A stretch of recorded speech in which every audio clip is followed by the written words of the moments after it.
Accounting standards एक ऐसा topic है जहां पे हर स्टूडेंट को दिक्कत आती है, भले ही वो कॉमर्स बैकग्राउंड से हो या वो नॉन कॉमर्स बैकग्राउंड से हो, क्योंकि ये टॉपिक एक काफी वास्ट टॉपिक है। तो मैं आपको इस वीडियो में बताऊंगा कि अकाउंटिंग स्टैंडर्ड्स को आप कैसे अच्छे से पढ़ सकते हैं। और साथ ही में मैं इस वीडियो के अंदर आपको अकाउंटिंग स्टैंडर्ड 9 रेवेन्यू रिकॉग्निशन, जो कि एक बहुत ही इंपॉर्टेंट अकाउंटिंग स्टैंडर्ड होता है, आप सेबी का एग्जाम दे रहे हो या फिर कोई भी और कॉमर्स रिलेटेड एग्जाम दे रहे हो जहां आपका अकाउंट्स आ रहा है, AS9 आपका सबसे इंपॉर्टेंट अकाउंटिंग स्टैंडर्ड बन जाता है। तो इस वीडियो के अंदर हम AS9 के कॉन्सेप्ट्स को 10 मिनट के अंदर अंदर कवर करेंगे। So hello everyone, welcome to iExamBee। I am Prateek Taldar, chartered accountant and your accounts faculty at iExamBee।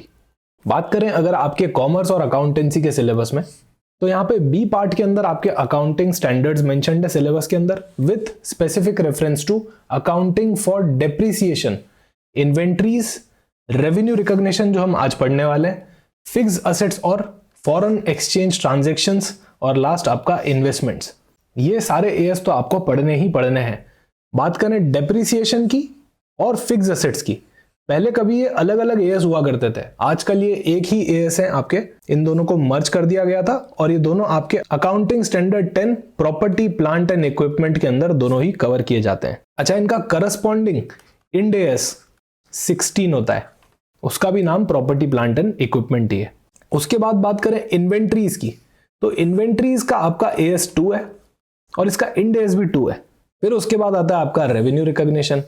Revenue recognition का आपका एएस 9 आता है, जो हम आज 10 मिनट के अंदर अंदर पढ़ने वाले हैं, और इसका इंड एएस 115 होता है, revenue from contract with customer. Foreign exchange transaction की अगर हम बात करें तो इसका एएस 11 होता है और इसका इंड एएस 21 होता है। और लास्ट आपका इन्वेस्टमेंट्स, इसका अकाउंटिंग स्टैंडर्ड 13 होता है और इसका इंडियन अकाउंटिंग स्टैंडर्ड के अंदर भी पार्ट है 109, जो कि आता है फाइनेंशियल इंस्ट्रूमेंट्स पे, जो कुछ दिन पहले मैंने यूट्यूब पे भी इसके बारे में वीडियो डाला था। अब सबसे पहली बात तो कि इसके जो नंबर्स हैं, भले ही वो एएस के हों या इंड एएस के हों, आपको याद रखने बहुत ही जरूरी है। इंपॉर्टेंट अकाउंटिंग स्टैंडर्ड्स की बात करें तो वैसे सारे ही जो आपके सिलेबस के फेस पे दिए गए हैं ये बहुत ही इंपॉर्टेंट है। फिर भी आपका रेवेन्यू रिकॉग्निशन, इन्वेंट्रीज और आपका फिक्स असेट और डेप्रिसिएशन का एएस सबसे यहाँ पे इंपॉर्टेंट हो जाते हैं। इसके अलावा भी कुछ एएस होते हैं जैसे कि कैश फ्लो स्टेटमेंट से रिलेटेड, तो वो आपको स्पेसिफिक कैश फ्लो के चैप्टर में ही पढ़ाया जाता है कोर्स के अंदर। अब सभी स्टूडेंट्स को अकाउंटिंग स्टैंडर्ड्स के अंदर सबसे पहला कंफ्यूजन ये रहता है कि अकाउंटिंग स्टैंडर्ड पढ़ने या फिर इंडियन अकाउंटिंग स्टैंडर्ड पढ़ने। तो देखो, भले ही आपके सिलेबस के अंदर अकाउंटिंग स्टैंडर्ड्स लिखा है, पर आपको दोनों ही पढ़ने चाहिए, अकाउंटिंग स्टैंडर्ड भी और इंडियन अकाउंटिंग स्टैंडर्ड भी। फिर दूसरा कंफ्यूजन सबका होता है कि सर एएस, इंड एएस और आईएफआरएस में क्या फर्क होता है। तो देखो, एएस और इंड एएस हमारे इंडिया के होते हैं, आईएफआरएस बाहर की काफी सारी कंट्रीज ने लगा रखे हैं। हमने भी इंड एएस आईएफआरएस को ही रेफरेंस में लेके बनाए हैं। अगर आप चाहते हैं कि मैं इस पे एक वीडियो बनाऊं जिसमें मैं बताऊं कि एएस, इंड एएस, आईएफआरएस इन सब का पर्पस क्या है, तो मुझे कमेंट सेक्शन में जरूर बताइएगा। फिर उसके बाद एक कॉमन क्वेश्चन आता है कि sir accounting standards, Indian accounting standards को कैसे पढ़ें। तो अकाउंटिंग स्टैंडर्ड्स को हम यहाँ पे थोड़ा डिटेल में पढ़ेंगे, पर इंडियन अकाउंटिंग स्टैंडर्ड्स को आपको एक समराइज्ड मैनर में पढ़ना चाहिए। प्रैक्टिकली इंडियन अकाउंटिंग स्टैंडर्ड्स को पूरा पढ़ना पॉसिबल नहीं है। अगर आप पढ़ भी लेते हैं तो आपका मेजर टाइम इसी को पढ़ने में चला जाएगा। तो सेबी जनरल एक कॉम्पिटिटिव एग्जाम है, यहाँ पे आपको प्रॉपर स्ट्रैटेजी के साथ चीजें पढ़नी चाहिए। सिर्फ एक ही चीज पे बायस्ड होकर फोकस करने से आपका दूसरे टॉपिक्स पे ध्यान कम हो सकता है। तो यहाँ पे एक बैलेंस्ड अप्रोच के साथ आपको चलना रहेगा। उसके बाद इंपॉर्टेंट अकाउंटिंग स्टैंडर्ड्स कौन से हैं, तो मैंने आपको बताया as 9 revenue recognition, as 2 inventories और आपका प्रॉपर्टी प्लांट एंड इक्विपमेंट। जो पहले फिक्स असेट और डेप्रिसिएशन अलग अलग हुआ करता था, वो आजकल आपका दोनों कंबाइन कर दिया गया है। तो सबसे पहले आपको ये पढ़ने हैं, उसके बाद आपको दूसरे अकाउंटिंग स्टैंडर्ड्स पे जाना है। चलिए अब एएस 9 रेवेन्यू रिकॉग्निशन के कॉन्सेप्ट्स को हम 10 मिनट के अंदर अंदर पढ़ने का ट्राई करते हैं। वही iExamBee का अप्रोच है कि आपको 50% फास्टर प्रिपरेशन करवाई जाए। एएस 9 रेवेन्यू रिकॉग्निशन कंसिडर करता है रेवेन्यू को, जो कि आती है ऑर्डिनरी एक्टिविटीज से। तो जो भी एंटिटी की ऑर्डिनरी एक्टिविटीज होती हैं, जैसे कि sale of goods, rendering of services, use by others of enterprise resources, yielding interest, royalties and dividend. तो ये 3 सोर्सेज से जो रेवेन्यू आती है, इनको कब रिकॉग्नाइज करना है उसका टाइमिंग बताता है। रेवेन्यू को हम सेल्स भी कहते हैं। से फॉर एग्जांपल आप एक टी शर्ट मैन्युफैक्चरर हैं, तो इस केस में टी शर्ट आपका गुड्स हो चुका है।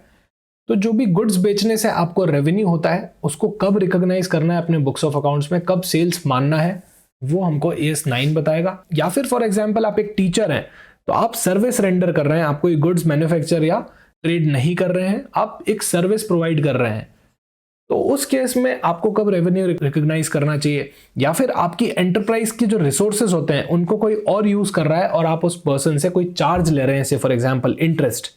लेट्स अज्यूम हमने हमारे एंटरप्राइज का रिसोर्स यानी कि बैंक बैलेंस 10 लाख रुपीस किसी को उधार पे दे दिया, तो उस केस में वो पर्सन हमको इंटरेस्ट पे करेगा। उस इंटरेस्ट को बुक्स ऑफ अकाउंट्स में कब रिकॉग्नाइज करना है एज अ रेवेन्यू, वो आपको AS9 बताएगा। और दूसरी चीजें जैसे कि रॉयल्टी या फिर आपको कोई डिविडेंड मिला है, उसका भी रेवेन्यू रिकॉग्निशन आपको AS9 ही बताएगा। कुछ एस्पेक्ट्स रेवेन्यू रिकॉग्निशन नहीं कवर करता है क्योंकि इन कॉन्सेप्ट्स के लिए कोई सेपरेट एज बना हुआ है। इसीलिए revenue arising from construction contracts, hire purchase और लीज एग्रीमेंट से जो रेवेन्यू जनरेट होता है, गवर्नमेंट ग्रांट्स अगर आपको कोई मिली या फिर कोई और सिमिलर काइंड ऑफ सब्सिडरी मिली, या फिर आप इंश्योरेंस कंपनी है तो उस केस में आपका रेवेन्यू कैसे बुक किया जाएगा वो आपको AS9 नहीं बताएगा क्योंकि इनसे रिलेटेड कॉन्सेप्ट्स दूसरे AS कवर करते हैं। अब बात करते हैं कि रेवेन्यू होता क्या है। तो रेवेन्यू का मतलब होता है gross inflow of cash, receivables और एनी अदर कंसिडरेशन। कंटिन्यू करते हैं हमारा पुराना वाला एग्जाम्पल। मैं एक टी शर्ट मैन्युफैक्चरर हूं, मैंने मेरी टी शर्ट्स किसी को बेच दी, उसके बदले में या तो वो मुझे कैश या बैंक दे देगा, कैश या बैंक से पेमेंट कर देगा, या फिर वो मुझे पैसे बाद में देगा, अभी मेरा रिसीवेबल बन जाएगा यानी कि डेटर बन जाएगा, या फिर कोई और कंसिडरेशन भी अगर वो मुझे देते हैं in the ordinary course of business. ये मेरी एक ऑर्डिनरी एक्टिविटी है, मेरा काम ही टी शर्ट बेचना है, तो ऐसे केस में आपका जो ग्रॉस इनफ्लो होगा वो आपका रेवेन्यू हो जाएगा। पर एजेंसी रिलेशनशिप के अंदर ग्रॉस इनफ्लो रेवेन्यू नहीं होता है, आपका कमीशन अमाउंट ही आपका रेवेन्यू होता है। लेट सपोज मैं एक LIC एजेंट हूं, अब मैंने मेरे कस्टमर से 1,05,000 का अमाउंट लिया है, जिसमें से 1 लाख रुपीस तो प्रीमियम है, उनकी पॉलिसी का प्रीमियम है जो मैं सीधा का सीधा LIC को दे दूंगा, और 5,000 रुपीज मेरा कमीशन है। तो ऐसे केस में ग्रॉस इनफ्लो भले ही यहां पे 1,05,000 हो रहा है, पर मेरा रेवेन्यू सिर्फ 5,000 ही बुक किया जाएगा। एजेंसी रिलेशनशिप के केस में कमीशन अमाउंट ही आपका रेवेन्यू बुक किया जाता है। आगे बात करते हैं कि कब आपको रेवेन्यू रिकॉग्नाइज करना है। तो ये 3 केसेस रेवेन्यू रिकॉग्निशन का AS आपको देता है जब आप अपनी रेवेन्यू को रिकॉग्नाइज कर सकते हैं केस टू केस बेसिस पे। First case is sale of goods. तो सेल ऑफ गुड्स के केस में मैं टी शर्ट सेल करता हूं, तो उस केस में सेलर ने ट्रांसफर कर दी होनी चाहिए प्रॉपर्टी टू द बायर, तो मैंने मेरी टी शर्ट ट्रांसफर कर दी बायर को फॉर अ कंसिडरेशन 500 रुपी पर पीस मेरा कंसिडरेशन है। उससे रिलेटेड टी शर्ट से रिलेटेड सारे सिग्निफिकेंट रिस्क और रिवॉर्ड्स अब बायर के हो चुके हैं, मेरा कोई इफेक्टिव कंट्रोल अब टी शर्ट पे नहीं रहा है। तो अगर ये कंडीशन सेटिस्फाई हो जाती है तो आप उसको रेवेन्यू बुक कर सकते हैं। Next is rendering of services. यहां पे 2 मेथड्स होते हैं, प्रोपोर्शनेट कंप्लीशन मेथड या फिर कंप्लीटेड सर्विस मेथड। जैसे कि मैं एक टीचर हूं, तो मैं जैसे जैसे आपको पढ़ाता जा रहा हूं वैसे वैसे मैं मेरा रेवेन्यू रिकॉग्नाइज करता रहूंगा स्ट्रेट लाइन बेसिस पे। फॉर एग्जांपल अगर मेरी 10 क्लासेस हैं, उसमें से 4 हो चुकी है और 6 पेंडिंग है, तो जो 4 क्लासेस हो चुकी है उनसे रिलेटेड रेवेन्यू में बुक कर सकता हूं प्रोपोर्शनेट कंप्लीटेड मेथड में। पर लेट्स अज्यूम आपने कोई ऐसी सर्विस ली जो एट वंस ही पूरी हो गई। लाइक आपने एक AC इंस्टॉल करने वाले पर्सन को बुलाया, वो आए आपकी प्रेमाइस पे और आपका AC इंस्टॉल कर दिया। उस केस में सिर्फ सिंगल एक्ट एग्जीक्यूशन था, एक ही बार में पूरी सर्विस कंप्लीट हो गई। तो जैसे ही वो सर्विस कंप्लीट हो गई वैसे ही वो पर्सन अपना रेवेन्यू रिकॉग्नाइज कर सकते हैं। उसके बाद बात करते हैं use by others of enterprise resource. तो हमारा रिसोर्स अगर कोई और यूज कर रहे हैं तो हम उनसे कुछ चार्ज लेंगे। लाइक हमने किसी को पैसा उधार पे दे दिया तो हम उससे इंटरेस्ट लेंगे। उस केस में इंटरेस्ट का अमाउंट जो होगा वो आप रिकॉग्नाइज करेंगे as a revenue on time proportionate basis.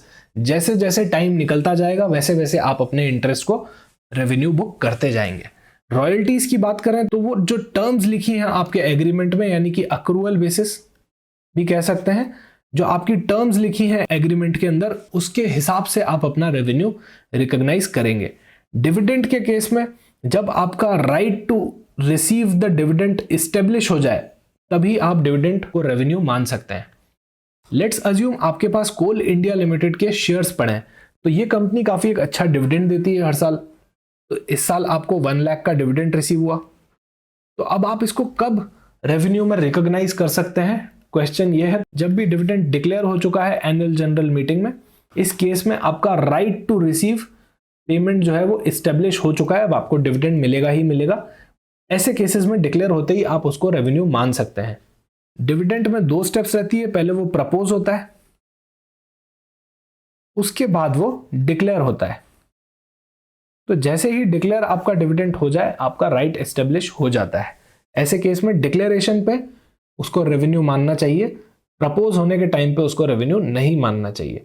अब डिस्कस करते हैं एक क्वेश्चन को। इसमें हमें आइडेंटिफाई करना है कि कौन सा स्टेटमेंट गलत है यानी कि फॉल्स है। तो पहला statement, as per AS 9 interest is recognise on time proportionate basis, तो ये बिल्कुल सही स्टेटमेंट है। आप इंटरेस्ट को टाइम प्रोपोर्शन के बेसिस पे ही रिकॉग्नाइज करते हैं, ऐसा हमने देखा था। Next is revenue recognition is mainly concerned with the timing of recognition of revenue in the profit and loss account, तो बिल्कुल सही है। रेवेन्यू रिकॉग्निशन वाले एएस का काम ही यही है कि वो आपको टाइमिंग बताएगा कि कब आपको रेवेन्यू रिकॉग्नाइज करना है।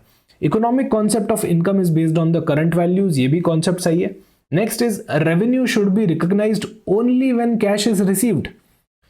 कैश रिसीट या पेमेंट की कोई AS 9 बात नहीं करता है। यहाँ पे कुछ केसेस हैं जो क्लियरली बताते हैं कि आपको रेवेन्यू कब रिकॉग्नाइज करना है। तो डी आपका गलत स्टेटमेंट है, तो इस क्वेश्चन का सही आंसर डी हो गया है। तो ये था डिस्कशन हमारा अकाउंटिंग स्टैंडर्ड्स पे और AS 9 के अंदर जो कि हमने पढ़ा। आपको बताना चाहूंगा कि सेबी जनरल ग्रेड ए की लाइव क्लासेस चल रही हैं, 19 मार्च से चालू हुई है। आपका इंट्रोडक्शन बैच हुआ है। इस बार स्पेशल ये है कि आपको ब्रिज क्लासेस कंडक्ट करवाई जा रही है। तो अगर आप एक नॉन कॉमर्स बैकग्राउंड से हैं तो आपको बिल्कुल हैंड होल्डिंग करके कॉमर्स का बेस बनाया जा रहा है। Thank you so much for watching this video.